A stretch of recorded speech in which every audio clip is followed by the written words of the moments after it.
मैं स्कूलों में जाता हूं, आजकल एंटरप्रेन्योरशिप करिकुलम पे जब से चर्चा हुई है, हैप्पीनेस एंटरप्रेन्योरशिप पे बात करता हूं, वहां उनसे पूछता हूं, बच्चों से, 1000 बच्चे सामने बैठे होते हैं, 2000 बच्चे सामने बैठे होते हैं, उनसे पूछता हूं कि आप में से कितने लोग नौकरी करना चाहते हैं।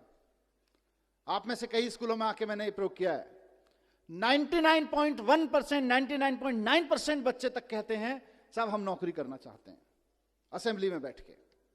मेरा सवाल हर जगह यही होता है, और आज भी मैं उसी सवाल के जवाब में एंटरप्रेन्योरशिप करिकुलम की बात करना चाहता हूं कि अगर हमारे स्कूलों से निकलने वाले 99.9, 100% बच्चे अगर नौकरियां ढूंढते रहेंगे तो फिर नौकरियां देने वाले कहां से आएंगे? अगर हम सिर्फ अपने स्कूलों से नौकरियां ढूंढने वाले लोग पैदा करेंगे तो नौकरियां देने वाले लोग कहां से आएंगे? उसका जवाब एंटरप्रेन्योरशिप करिकुलम से हमें निकालना है। हमारी अपनी प्रॉब्लम्स कितनी हैं? हमारी प्रॉब्लम्स हैं कि आज हमारे यहां लड़के लड़कियों को हम बहुत अच्छा पढ़ा के उनके हाथ में डिग्रियां दे रहे हैं, लेकिन उनकी बेचारों की स्थिति यह है कि देश के किसी भी कोने में अगर किसी सरकारी डिपार्टमेंट में चपरासी भी की नौकरी निकलती है तो पीएचडी, पोस्ट ग्रेजुएट, ग्रेजुएट लड़कों की लड़कियों की लाइन लगी होती है। 3-3, 4-4 हजार बच्चे उसके लिए अप्लाई करते हैं, लाखों लाखों लोग उसके लिए अप्लाई करते हैं। क्यों?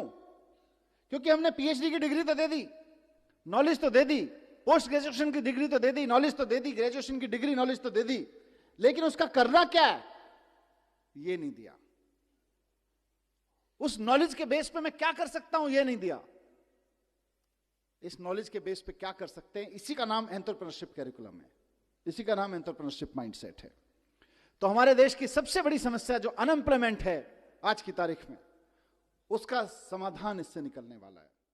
और मैं कई मंचों पे कहा है और यहां कहना चाहूंगा, दोनों चीजों में, इकोनॉमी के पॉइंट ऑफ व्यू से भी और जॉब के पॉइंट ऑफ व्यू से भी। और इसको गांठ बांध ले, मैं चाहता हूं सारे प्रिंसिपल, सारे टीचर्स, हमारे जितने साथी हैं,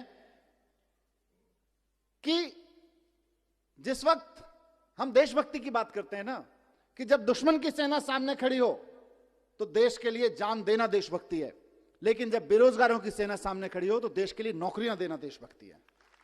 आप अपने स्कूलों से देशभक्त पैदा करें, हम खूब 15 अगस्त मनाएं, खूब 26 जनवरी मनाएं, अपने लड़के लड़कियों को तैयार करें देश के लिए जान देने के लिए, लेकिन साथ साथ अपने लड़के लड़कियों को तैयार करें देश को नौकरियां देने के लिए भी।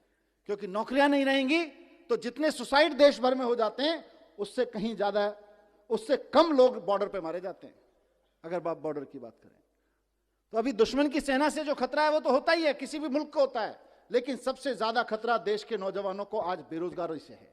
और बेरोजगारी का मुकाबला करने के लिए हमें देशभक्त पैदा करने पड़ेंगे, ऐसे देशभक्त पैदा करने पड़ेंगे जो हजारों हजारों लोगों को नौकरियां दे सकें। आज देश नौकरियां देने को देशभक्ति से जोड़ने की जरूरत है। एंटरप्रेन्योरशिप करिकुलम में हम सिर्फ बिजनेस करने की बात नहीं कर रहे, हम चाहते हैं कि बच्चे का डर निकले, हम चाहते हैं कि बच्चे के अंदर कुछ नया करने की, कुछ बड़ा करने की हिम्मत पैदा हो।